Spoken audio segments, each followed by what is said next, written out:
Hello and welcome to Mindscapes, our series of conversations with men and women whose ideas, vision and philosophy define our contemporary world. My guest today is one of India's great contemporary writers. She's written 11 novels, a host of short stories and autobiography, has been published widely, been translated extensively in India and abroad. Most recently, she's been in the news as the winner of the Gyanpith Award. I'm delighted to welcome Dr. Indira Goswami. Thank you. You are an academic, you have a PhD, you teach at Delhi University, and you write reportedly from 3 a.m. in the morning to 11. Of course, when I'm not disturbed by my classes in the university. So what happens when you wake up in the morning? Is that sort of like an auto clock? Do you need an alarm? Is this the body clock that sets you going? My father was a very good discipliner. From our childhood days, he has taught us how to be disciplined and all.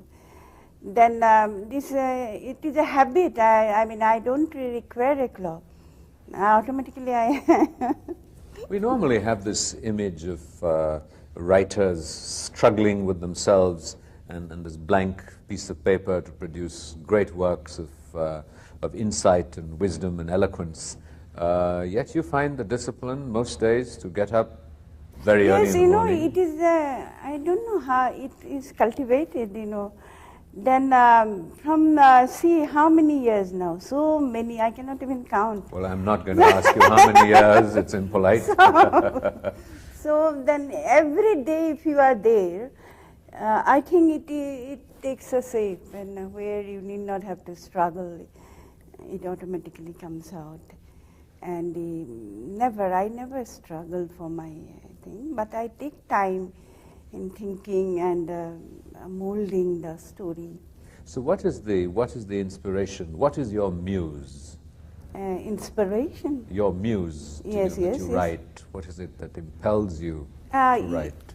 You cannot define. Sometime an incident, and I write mostly about the downtrodden, even animals. I'm very fond of animals. My childhood playmate was an elephant. In our childhood days, I used to pass my time in South Kamrup, that is in the monastery of Satra of my forefathers. So there I used to play with that elephant.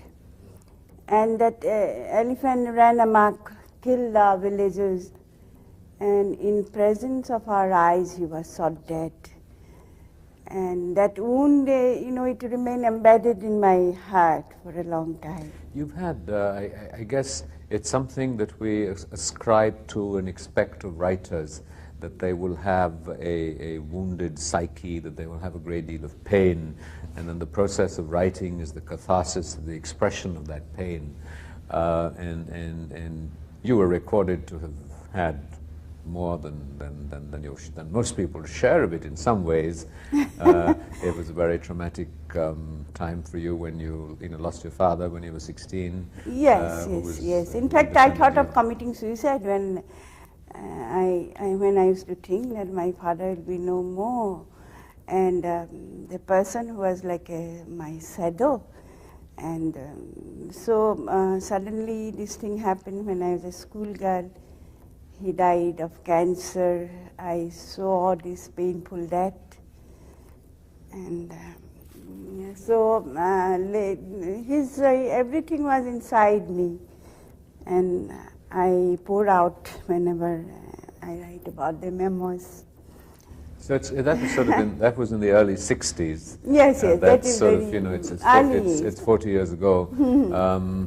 Have you ever thought of suicide again? What is it that drives one to suicide? Actually, it is a kind of depression which I suffered in my student days in Cotton College. I was a student of Cotton College, and this depression was always there. Though I had everything in my life, which a young girl requires, but then that thought was always there. I used to live with the dead, so mostly. Then I attempted also. I was in a hospital for a long time. And then afterward I regained, and I fell in love with my husband at that time. He was from Karnataka. not Assamese. That was also an interesting story as to how you got married and then sort of moved on. Tell us about it. Yes, he was a great lover of literature in the beginning. Then I went to Kashmir with him. Kashmir, I mean Jammu, that is in Chenab. This was before you got married or after you did? And after my marriage. And before, how can I go? Well. I come from a very conservative family. Then my mother was reluctant to think me, in this marriage, because though he comes from the same caste, still he is from another state. And what happened? I went to Chenab Bridge. He was an engineer. He was expert in superstructure. There I was exposed to these, laborers. These laborers they were brought by peacemakers, subcontractors. And I saw the condition of laborers in the private companies where there were no union at all. Nothing was there. The very first day when I went with Madhu, my husband, I saw several fire, cremation fire. Some laborers died and they were cremated on the bank of Chenab, Chandrabhaga. I asked Madhu, what is this going on? Then he said, in the beginning he was reluctant to tell me. Later on I came to know. And I was very much upset. There were no slogans, nothing. And when, and I had, the compensation was also almost nil. You can understand when my husband was killed there, the compensation they paid for such a wonderful engineer, only 10,000 rupees. You can imagine the condition of her. What impels you, through all this, sort of the pain, and writers experience the pain more sensitively. You talked about your attempted suicide when you were giving up on life. I'm not always painful. I'm a very lively person. So exactly. So the question is, what is it that impels you? This sense of joy now that drives you. What is the source of the joy of living and life? What are the elements of life that give you pleasure? You cannot define joy, can you? It is just not possible to define. But then I am very happy in nature, in Kashmir and in Assam. The Brahmaputra always a great inspiration for me. I have driven all my similes, metaphors from Brahmaputra, and I am extremely happy when I am near her. It is a kind of a joy when I live with her near the bank. And it is something which I cannot explain to you. What is it that keeps you, in Delhi at the university and teaching and supervising PhD students, and how do you still maintain your very passionate Assamese identity? The way you dress, you've been interested in what's happening with the violence in Assam, in so many areas of that aspect. I'm, at heart, I have a kind of quest for knowledge, and I did my Ramayana. Comparative study Ramayana. Ramayanas, yes. Assamese Ramayana is the first Ramayana written in modern Indo-Aryan language. Only few people know about it. 800 years ago, Madhav Kandali wrote this Ramayana, where the entire Assamese society is embedded, and even the nature has come out so vividly. The position of women, they are so free, they had political rights also at that time when I read it. And I had a dream that sometime I will do a comparative study of Tulsi's great work. And moreover, I read those beautiful poems of Mullah Masiha. Mullah, he felt greatly pained by Sita's sorrow. And he wrote, Sita ji के शरीर को किसी ने वस्त्रहीन नहीं देखा, जैसे आत्मा शरीर के अंदर रहती है, परंतु आत्मा को किसी ने नहीं देखा. उसने मरने पर होठ वो बात का नहीं सकता, बताना तब होता है जब वो जल जाती है। कहने को स्त्री हैं लेकिन बड़े बड़े बहादुरों से भी बढ़कर हैं। तू खूबसूरत हो, घोड़े पर सवार हो राजा की तरह। राम जो तेरी सामने वाली हैं वो तेरा ब्याद भी बन सकते हैं। So all these poems on Ramayana, and then the work of Father Kamil Bulke. You know, he was my great friend. I met Father Kamil Bulke, was a Jesuit priest in Belgium also, and in Vrindavan, when I was in Vrindavan. Now he explained to me about the interpolations on Ramayana. You know, after knowing the interpolation that Sita's banishment was never written by Valmiki. There's some book bought where a man from low caste was killed by Rama because he started learning Veda. What value has it had in your life and in your writing, and you're better known as a writer than as an academic, with sort of the academic, the intellectual engagings in studying, analyzing other writers, looking at you supervise PhD students in the rigorous processes of the more empirical studying of creative processes, which is what you really do. So how has there been an interface between the academic in you and the creative in you? You know, usually we've associated, and I know sort of academics will clobber me for this, but in general, I suppose as someone who aspires to be creative oneself, you think that academics are usually people who have failed to be creative in some ways. And here you are embodying both aspirations. I'm an entirely different person. You know, I have written a huge novel on Ramayana also.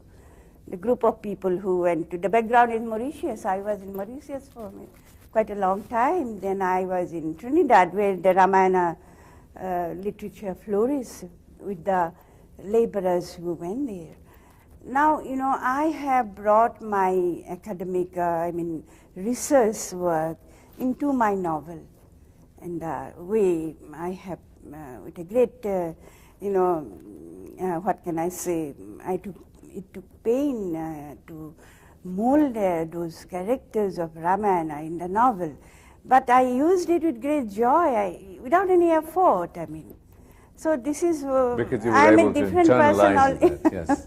You know, you've also sort of wanted to be in some ways more in the mold of Hemingway, where you want to tell the story as is, you want to narrate processes as they are, without the author being a propagandist. Yes, in any ways. Well, I don't play with the style or isms or magical reality. You know, I read them a lot. Then I create my own style of thing, and I, with lots of honesty, you can say, though my reader will say what is there. I bring out my own work in such a way that it can be enjoyed by common people as well as highly intellectual.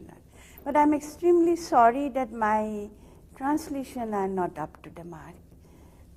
I am very, of course one or two translators were good, but then I always feel, a kind of pain when I read the English version of my work or Hindi version after reading Assamese. I feel that to translate me is a bit difficult. For example, Uyekwa Hauda, which I have written about South Kamrup, the opium eaters and the widows of South Kamrup and the threshold of independence. There I used the Kamrupi dialect. It is a dying dialect. Only few people know about it, and many beautiful words are dying now. Now I want to, not only, I don't have an intention, but my characters speak that language, that dialect. So I brought it. Now, what happened when translating it, nobody understands me. I have to do it myself. I am very poor in English. But then what to do?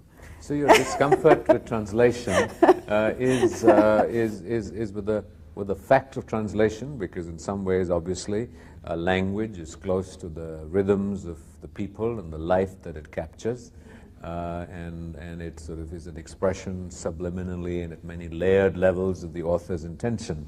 Yes. So in many ways, no translation can do complete justice Yes, to the originality of the author. Some translation definitely. But yet, sometimes maybe translations can make a work perhaps better if it's a better than good what I have translator.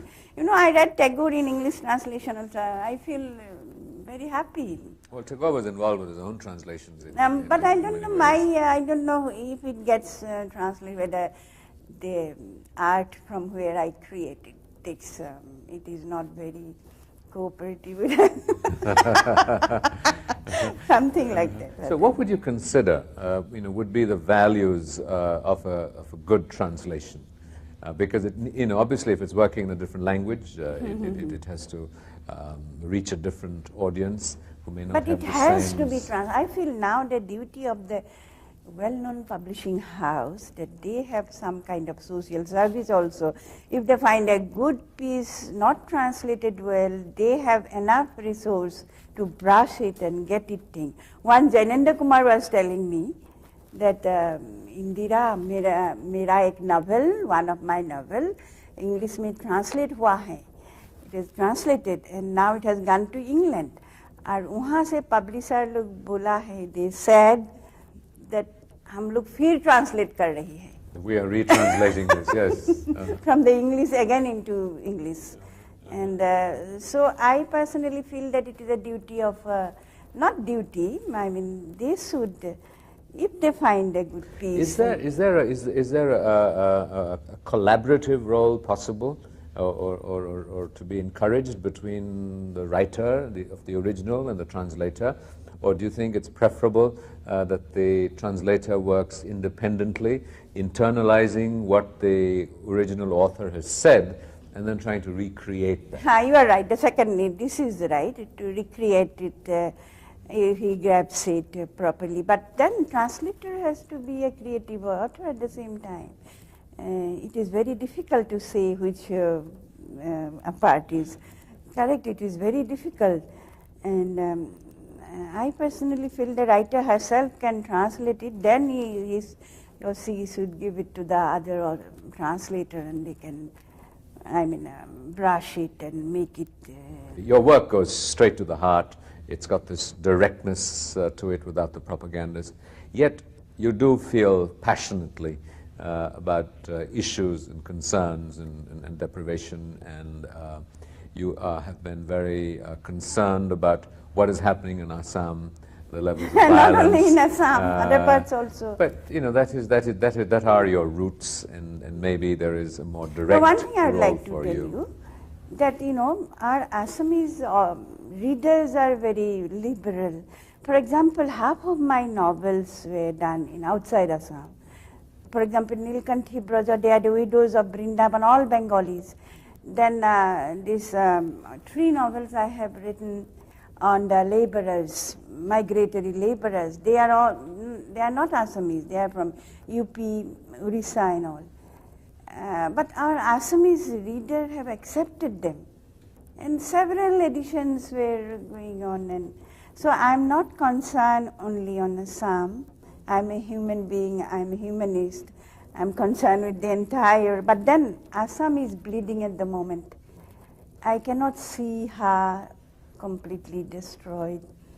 So I'm with the militants also sometime with the silk weavers who are dying, who have been exploited that way. So what would you like to see happen in Assam, both in terms of what is it that can be generated from within Assam, from the people of Assam, the movements in Assam, and from other parts of the country, other communities? What is it that is needed and wanted that could begin to heal the wounds and turn the process around? Well, in the beginning we want the militants to come to the table And first we have to pave the ground of our own state, which is in a very bad shape. Only then we can think about the rest of the... When you say bad shape, what do you mean? Just bad shape with no industry is coming up. Nobody wants to go there. Long back, one publishing house, Starling, I remember, about 6-7 years back, they wanted to open a bookshop there. After some time, they said that, no, madam, we are going to open it in Patna. From there. So this kind of, attitude is there. And so because of the situation at the moment, everybody is afraid, and it is correct also to some extent. So first we have to, normalize the situation of our own state. Then only you can think of the other, what other things we can do to develop the relation. So how do we begin to normalize the situation? Yes. What are some of the things that you recommend, that you suggest, from the sensitivity and the insight of an artist, of a writer, whose finger and sensibility is far closer to the pulse of the people than maybe a politician, a journalist, or a bureaucrat? Your heart is there. It draws its inspiration, its sustenance from there. What does your heart tell you that might be possible? Yes. Well, I thought of writing a huge novel on the militancy. I've already gathered. I was in their camp also, in the Darang, and many of them are I know them well. Then they have great regard for me. In fact, they want me to go there and in those prohibited areas. I want to understand them, write them, and then, if once this is settled, I think automatically everything will come to a kind of... This is the only thing which is we have to now concentrate, all the writers from Assam and others, even without taking government help. So they have invited me also to their camp to study their situation. They are very kind towards me. I don't know, otherwise they are very cruel. They have killed so many people. But then I think I will utilize their, this Assange, and I will go and I will definitely write and understand. You've used the word understand several times. What is your understanding? What are the processes that have yielded this militancy, this process of violence? What are their grievances? Beyond the predictable of what is reported in the press. Do you see these people as how to put it, deluded? Do you see them as passionately committed? What drives them? What is what is their impulse? It is, there are so many things to open up. First thing, there's a very deep belief Assam has been neglected. Even the big tea garden owners, they have not built a big hospital also, so that they earn so much from the thing, all the tea gardens, and even the royalty from the oils, that what I heard. All this thing has went into their psyche, and there are no, unemployment is such a grim thing now in Assam, and everything. All these are mixed up, and then probably there are some unknown hands also to encourage them in the thing. So all these, I think politicians will be able to tell you better. Well, we hear what the politicians say. I thought it would be interesting to hear what your personal... I always see them with my human, a kind of affection. And then what do you see there? I see that they are, they are committed to certain, some of them, but I see they are the most unhappiest lot in the thing. And then, moreover, it is I am in an initial stage. I have to go. And for all these years, I am writing that huge novel on this buffalo sacrifice in the Kamakhya temple. the temple which is drenched in blood, which I don't want to even imagine of. And I was with that. Now only I am coming out. It is complete. The novel is complete. And there are lots of hue and cry thing you have heard about, I don't know whether for 1.5 years. And they have threatened also to think. But then 75% are with me. I mean that who thinks that the animal sacrifice should be prohibited in the temple. Anyhow, now only I am coming to understand them. If you ask me now what exactly they are, I will not be the proper person to tell you. But whatever I understand, I told you. How do you, when is the process of writing complete for you? When you have handed over the manuscript to a publisher, when you actually see it published, when you've done a reading of the book, or it's been reviewed, or you see it in a bookstore, or you received the Gyanpith Award, or the many other awards you receive, when is the process of writing complete? Well, to be very frank, I have to tell you one thing, that after completing work, I'm not happy always. I always feel that something I have left, something has not been done. Is it something that you've left unsaid, or you would have said it better? Unsaid, and something, it would have been something which would have made me very happy, but it has not given me that happiness. A kind of unfulfillment always there in me. And once I think Kursua, that great filmmaker, was also asked the same question, and he did reply that I never look back to my creation once it is complete. So what do you now look forward to? What do you now really look forward to? Well, I want to complete that novel on militancy. They have invited me to stay in their camp. I'm trying, if it is possible, I want to complete it. That is my very big dream, because this is a very bad phase of in the thing, and if I can write something, or if I can convince them also, if something is there, it is a dream. It's a very difficult dream, which a writer without taking help from politicians.